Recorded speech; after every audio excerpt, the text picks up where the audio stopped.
Hello दोस्तों, आपका स्वागत है मेरे चैनल AKVK सिविल इंजीनियरिंग में। प्लीज़ मेरे चैनल को सब्सक्राइब कीजिए, वीडियो को लाइक कीजिए और मेरी वीडियो को अपने अदर ग्रुप सिविल इंजीनियरिंग पे व्हाट्सएप पे सेंड कीजिए ताकि जो बच्चे कोचिंग अफोर्ड ना कर सकें, ठीक है, तो वो मेरे चैनल को देखकर अपनी तैयारी को प्रॉपर कर सकें, ठीक है। तो आपको पता है कि इस समय सिविल इंजीनियरिंग में थोड़ा मंदा चल रहा है क्योंकि GST की वजह से तो काम बहुत रुका हुआ है। तो इसीलिए सब जेई की तैयारी कर रहे हैं। तो जिनके पास कोई मटेरियल नहीं है तो वो मेरे चैनल को देख सकते हैं और इसको सब्सक्राइब कर सकते हैं, ठीक है। मैं इसमें तैयारी कराता रहूँगा। तो अब हम पढ़ेंगे टेस्ट ऑफ पोर्टलैंड सीमेंट, ठीक है ना। सीमेंट के बारे में हमने पढ़ लिया, उसकी मैन्युफैक्चरिंग हमने पढ़ ली। अब बात आती है टेस्टिंग ऑफ पोर्टलैंड सीमेंट। तो टेस्ट दो प्रकार के होते हैं, एक फील्ड टेस्ट जो हम प्रैक्टिकली कर लेते हैं फील्ड में ही, और दूसरा होता है लेबोरेटरी टेस्ट जो लैब में करते हैं। हम सैंपल लेके चलते हैं और लैब में जाके उसको टेस्ट करते हैं। तो फील्ड टेस्ट कैसे होगा कि आपको एक बैग दे दिया जाए सीमेंट का, तो आपको कहे कि कलर देखकर आप इसमें कुछ बता सकते हैं। नहीं, हाँ, हम ज़रूर बता सकते हैं उसमें। एक तो कलर देख के कि उसका कलर ग्रे होना चाहिए, ठीक है। ग्रे कलर मतलब भूरा भूरा होना चाहिए उसका कलर। अगर उसका कलर भूरा ना हुआ तो वो इंडिकेट हमें बता देगा कि उसमें एक्सेस लाइम है या क्ले भी हो सकती है। डिग्री ऑफ बर्निंग भी बता सकता है कि अगर ज़्यादा ही भूरा कलर ब्राउन कलर सा हो गया तो समझते उसकी बर्निंग ज़्यादा हीट पे हुई है। तो यहाँ से हम कलर देख के भी उसको बता सकते हैं कि हाँ, इस सीमेंट में ये कमी है। तो कलर इसकी मेजर प्रॉपर्टी होगी एक, ठीक है, फील्ड की। दूसरी आती है फिजिकल प्रॉपर्टी। फिजिकल प्रॉपर्टी का क्या कह सकते हैं हम कि अगर हम सीमेंट को अपने हाथ में लेकर उसको रगड़ेंगे तो हम उसको बता सकते हैं कि इसमें फाइन पार्टिकल कितने हैं, ठीक है। फाइन पार्टिकल है या फिर पार्टिकल का साइज ज़्यादा है कि नहीं है इसमें। तो it feel smooth when rubbed between finger के बीच में अगर रब करेंगे हम उनको, ठीक है। और दूसरा क्या है, it should be cool not warm. तो ये गर्म नहीं होना चाहिए कि जब हम इसको पैक करेंगे सीमेंट के कट्टों में, कह सकते हैं बैग में, सीमेंट बैग में पैक करेंगे जब हम इनको, तो it should not warm note when is inserted in bag, ठीक है। और एक और होता है कि अगर हम मान लो कुछ सीमेंट ले लेंगे, small quantity of cement is throw into the bucket से निकाल लेंगे, तो वो वाटर सॉरी निकाल कर उसको किसी वाटर में डाल देंगे, एक बकेट में, ठीक है, वाटर के बकेट में, तो it is sink then it contain some impurity. अगर हमने मान लो एक गिलास में ये या हाँ एक गिलास में मान लो वाटर लिया, उसमें हमने सीमेंट डाल दिया। अगर वो सीमेंट प्रॉपर मिक्स ना हुआ तो समझ लो उसमें कुछ इम्प्योरिटी है। अगर मिक्स होने के बाद उसका वॉल्यूम कम हो गया तो समझ लो उसमें कुछ इम्प्योरिटी है, ठीक है, ठीक है। तो फिर आगे बात करते हैं हम प्रेजेंस ऑफ लम्प्स, ठीक है। तो हम इसमें लम्प्स को भी फाइंड आउट कर सकते हैं कि अगर any lumps formed in cement bag should not be powdered by pressing between thumb and finger, ठीक है। कि मान लो कि अगर सीमेंट का बैग है तो आप उसमें से थोड़ा सा सीमेंट निकाल कर फिंगर के बीच में और थंब के बीच में, अपने अंगूठे के बीच में उसको अगर मस लेंगे, मतलब दोनों के बीच में प्रेस करेंगे, तो क्या उनके जो बीच में लम्प्स होंगे, लम्प मतलब जो पार्टिकल होंगे, ठीक है, जिनका डाया ज़्यादा होगा, ठीक है, एक दूसरे से जो चिपक कर अपना डाया इंक्रीज कर लेंगे, ठीक है। एक डली कैसे दे देते हैं जिसको हम, ठीक है, डली की फॉर्म में बन जाएंगे। तो अगर उसको हम प्रेस करके जो पाउडर की फॉर्म में कन्वर्ट करेंगे, अगर जो इजीली प्रेस हो गए तो समझ लो वो फिर भी सीमेंट कामयाब है, ठीक है, हम उसको यूज़ कर सकते हैं। अगर वो पाउडर की फॉर्म में ना कन्वर्ट हुए तो हम उसको यूज़ नहीं करेंगे। वो लम्प्स किस वजह से बनते हैं, वो मॉइस्चर के कांटेक्ट में सीमेंट बैग के आने की वजह से बनते हैं, ठीक है ना। कि वो पहले ही रिएक्ट कर लेता है वाटर के साथ, कि मॉइस्चर में वाटर होता है ना, तो उससे पहले ही रिएक्ट कर लेता है। तो आगे बात करते हैं स्ट्रेंथ। स्ट्रेंथ क्या करेंगे हम कि हम एक क्यूब बना लेंगे, ठीक है।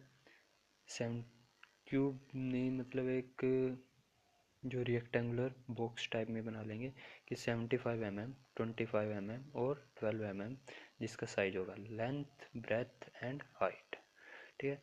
साइज ब्रिकवेट, ब्रिकवेट कह देते हैं उसको, is made cement and sand proportion 1:6। 1:6 proportion का क्या मतलब है कि अगर हम मान लो तसले की फॉर्म में ले रहे हैं कि 1 तसला सीमेंट और 6 तसले रेता, सैंड, ठीक है। या हम कह सकते हैं 1 kilo cement 6 kilo 6 kilo sand, ठीक है। तो ये प्रोपोर्शन का ये मतलब होता है। तो 3 दिन के बाद वो ईजिली ब्रोकन ना हो, will not be broken easily, तो समझो उसकी स्ट्रेंथ ठीक है। अदरवाइज़ वो ब्रोकन हो गया तो स्ट्रेंथ उसकी बेकार है। तो ये तो हो गया हमारे पास जो फील्ड के टेस्ट हो गए। अब बात आती है हमारे लेबोरेटरी टेस्ट की, ठीक है। तो लेबोरेटरी टेस्ट में सबसे पहला टेस्ट है फाइननेस टेस्ट, ठीक है। लेबोरेटरी टेस्ट में सबसे पहला फाइननेस टेस्ट।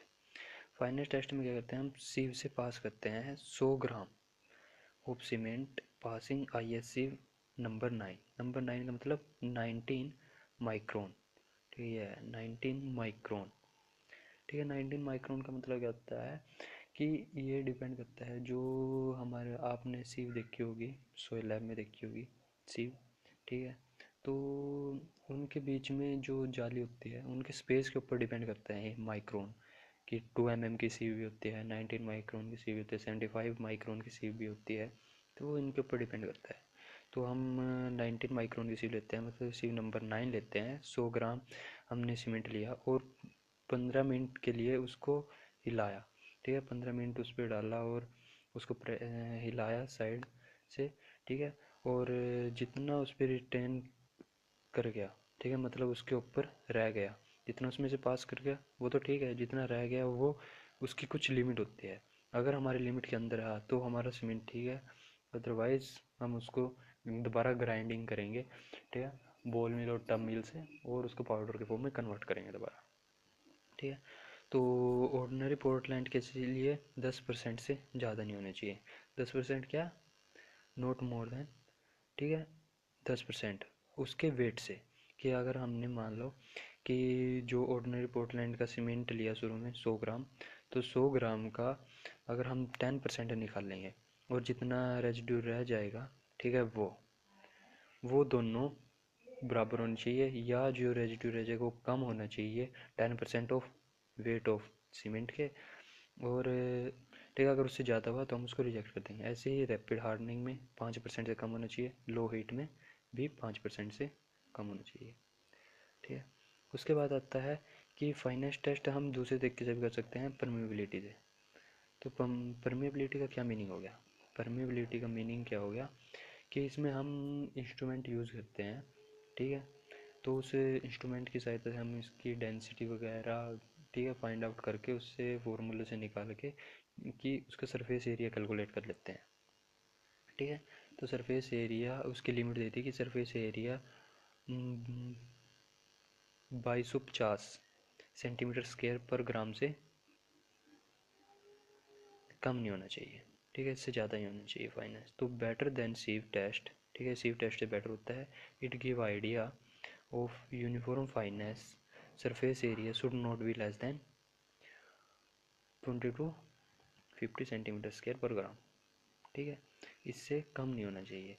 कि ये बात आ गई, अगर मान लें हमारा जो सीमेंट है उसके पार्टिकल ज़्यादा फाइन होंगे, ठीक है, तो ज़्यादा सरफेस एरिया होगा, ज़्यादा सरफेस एरिया होगा तो ज़्यादा फाइन होंगे, ज़्यादा फाइन होंगे तो वाटर के साथ ज़्यादा रिएक्ट करेंगे, वाटर के साथ ज़्यादा रिएक्ट करेंगे तो उसका इनिशियल सेटिंग टाइम घट जाएगा, मतलब वो अर्लियर ही अपनी स्ट्रेंथ गेन कर लेंगे, मतलब जल्दी ही हार्ड हो जाएंगे, ठीक है। उसके बाद आ जाता है कंसिस्टेंसी टेस्ट। दूसरा टेस्ट हम करते हैं कंसिस्टेंसी टेस्ट। तो कंसिस्टेंसी टेस्ट जो हम करते हैं वो क्यों करते हैं, ठीक है। तो used for determining percentage of water required for preparing cement, कि सीमेंट बनाने के लिए, ठीक है, प्रॉपर वाटर कितना चाहिए, मतलब कि जो हम मोटार बनाते हैं, सीमेंट वाटर और सैंड रेशो, तो उसमें वाटर कितना चाहिए, या करते हैं हम जो कंक्रीट बनाते हैं, जो एग्रीगेट रहते हैं बजरी, सैंड, रेता और वाटर और सीमेंट, उसमें कितना वाटर चाहिए। तो ये हम कंसिस्टेंसी टेस्ट से पता लगा था कि इतना अगर सीमेंट लेंगे तो उसमें इतना वाटर रिक्वायर्ड होगा, इतना वाटर हम ऐड करके उसको प्रॉपर मिक्स कर सकते हैं। तो इसके लिए हम विकेंट अपरेटस का यूज़ करते हैं। जो विकेट अपरेटस हो गया, विकेट अपरेटस जो हो गया, ठीक है, वो हम इनिशियल सेटिंग टाइम और फाइनल सेटिंग टाइम जो टेस्ट है उसमें भी यूज़ करते हैं। ठीक है, तो विकेट अपरेटस अगर हम कंसिस्टेंसी में यूज़ करेंगे तो इसमें 300 ग्राम सीमेंट लेंगे एंड ऐड करेंगे उसमें 90 ग्राम वाटर, मतलब कि 30% ऑफ सीमेंट वेट से, जो सीमेंट वेट लेंगे उसका 30% हम वाटर ऐड करेंगे। ठीक है, उसमें और मिक्स करेंगे।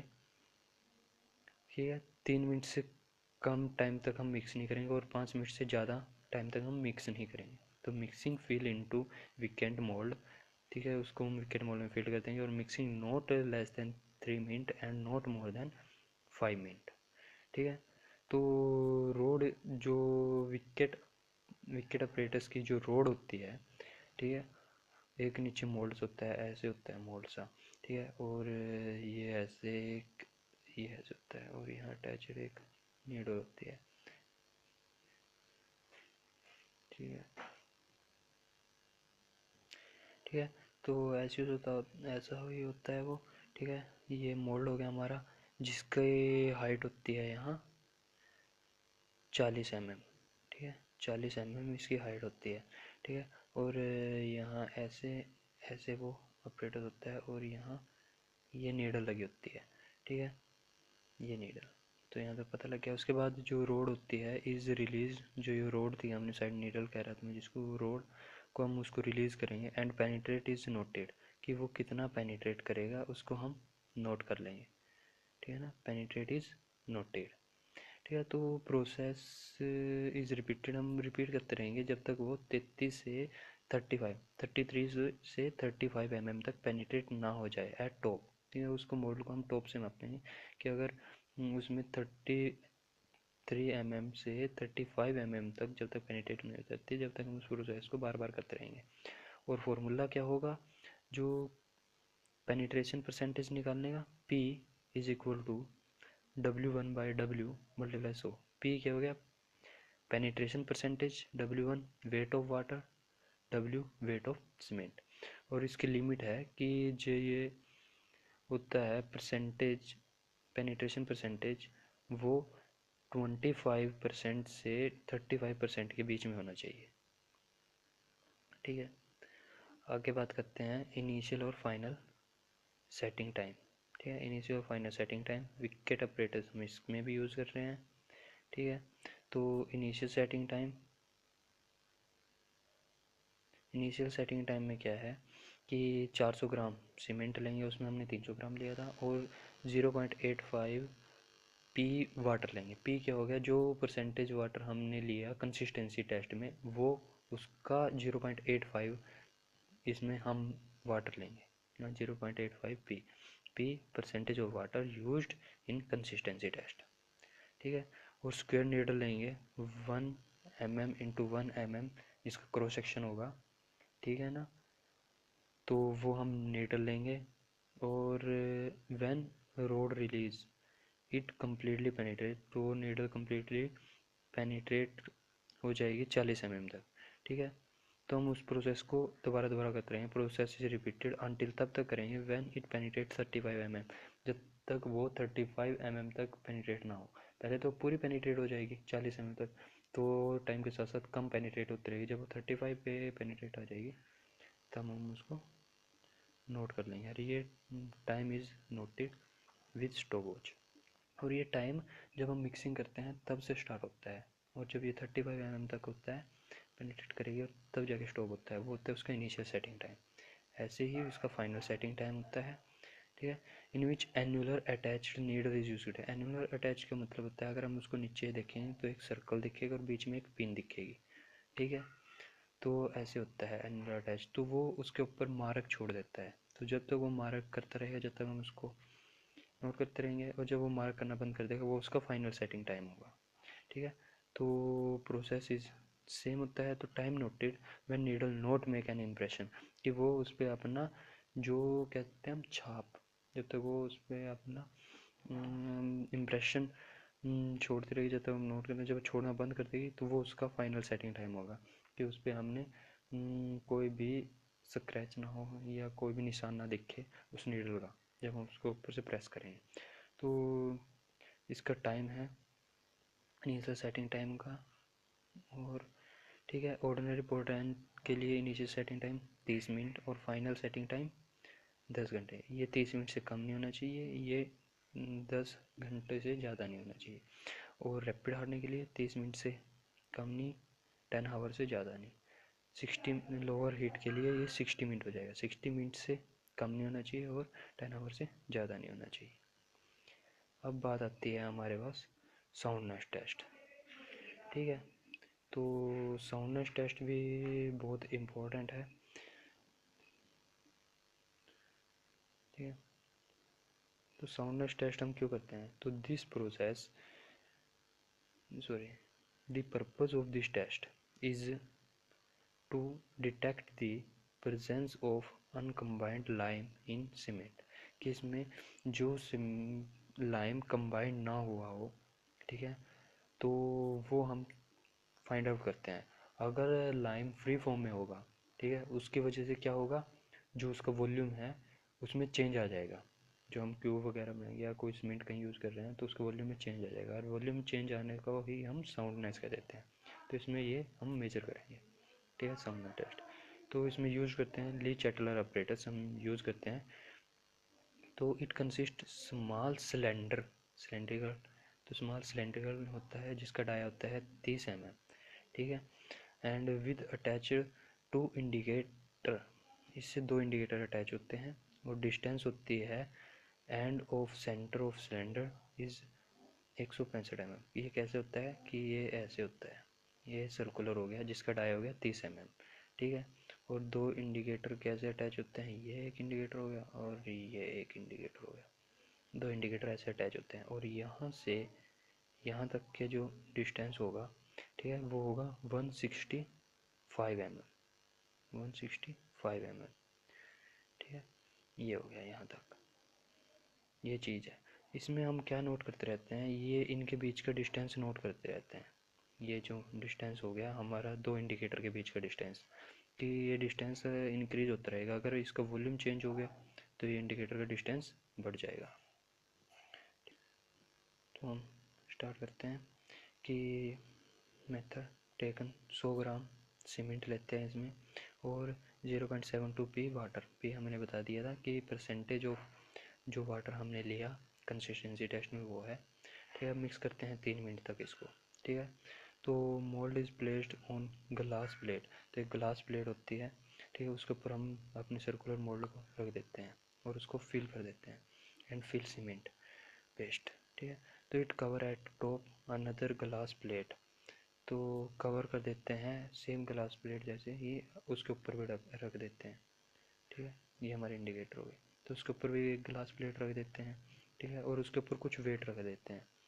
ठीक है, और उसको कम्प्लीटली सबमर्ज कर देते हैं इन वाटर 24 डिग्री सेल्सियस पे। ठीक है, और नोट कर देते हैं डिस्टेंस बिटवीन 2 इंडिकेटर, और इन इंडिकेटर के बीच का डिस्टेंस हम नोट कर लेते हैं। ठीक है, तो उसके बाद क्या करते हैं, again it put in boiling water में डाल देते हैं 30 मिनट के लिए, और कूल करते हैं रूम टेम्परेचर पे। ठीक है, एंड डिस्टेंस उनके पॉइंट के बीच का डिस्टेंस नोट करते हैं। ठीक है, इंडिकेटर के बीच का ये वाला ही डिस्टेंस नोट करते हैं।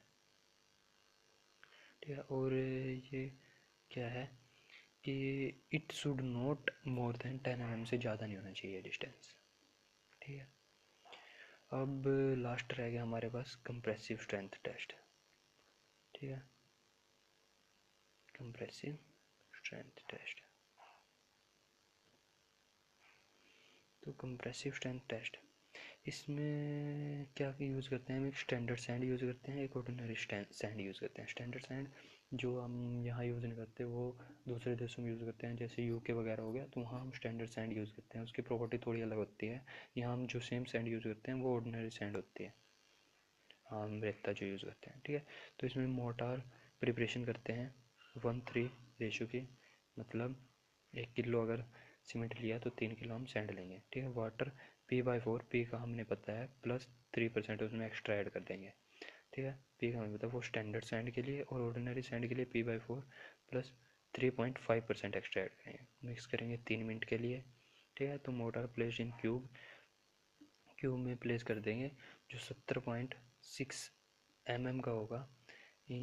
उसमें रखेंगे हम 150 ग्राम सीमेंट रिक्वायर्ड होगा उसके लिए। एक और होता है क्यूब जो होता है 76 mm का होता है, ठीक है। उसके लिए कितना सीमेंट रिक्वायर्ड होता है?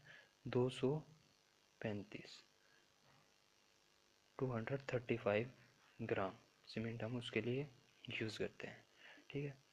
तो ये हो गया। उसके बाद प्लेस करते हैं इसको वाइब्रेटर में, जो उसके बीच में गैप वगैरह होगा, एयर वगैरह होगी, वो रिलीज़ हो जाएगी और वो कम्प्लीटली फिल हो जाएगा। 2 मिनट तक वाइब्रेटर रखते हैं और क्योरिंग करते हैं 24 आवर के लिए उसकी, ठीक है। क्योरिंग करते हैं और क्यूब टेस्ट करते हैं हम 3 डे के बाद और 7 डे के बाद, और हम कम से कम एक टेस्ट में 3 क्यूब यूज़ करते हैं। अगर 3 दिन के बाद हम टेस्ट यूज़ करेंगे, 3 दिन के बाद अगर हम उस पर लोड अप्लाई करेंगे तो 3 क्यूब के ऊपर लोड अप्लाई करेंगे और उनका एवरेज ले लेंगे, ठीक है, रीडिंग के लिए। और 7 डे, तो each time 3 cube are use 350 kilogram centimetre square, या हम कह सकते हैं 35 N/mm² हम उस पर लोड अप्लाई करेंगे, ठीक है। तो उसकी स्ट्रेंथ कितनी होनी चाहिए? तो उसकी compressive strength should not be less than 115 kilogram centimetre square से कम नहीं होनी चाहिए 3 दिन के बाद, और 175 किलोग्राम/सेंटीमीटर स्क्वायर से कम नहीं होनी चाहिए इन 7 दिन के बाद, ठीक है। तो थैंक यू मेरी ये वीडियो देखने के लिए, और अगर आपको अच्छे लगे तो वीडियो को लाइक कीजिए, चैनल को सब्सक्राइब कीजिए, और प्लीज़ मेरे चैनल को अदर ग्रुप में भी शेयर कीजिए, ताकि दूसरे भी मेरे चैनल को देख सकें और वीडियो देखकर अपनी तैयारी को अच्छी कर सकें। तो thank you for watching my video.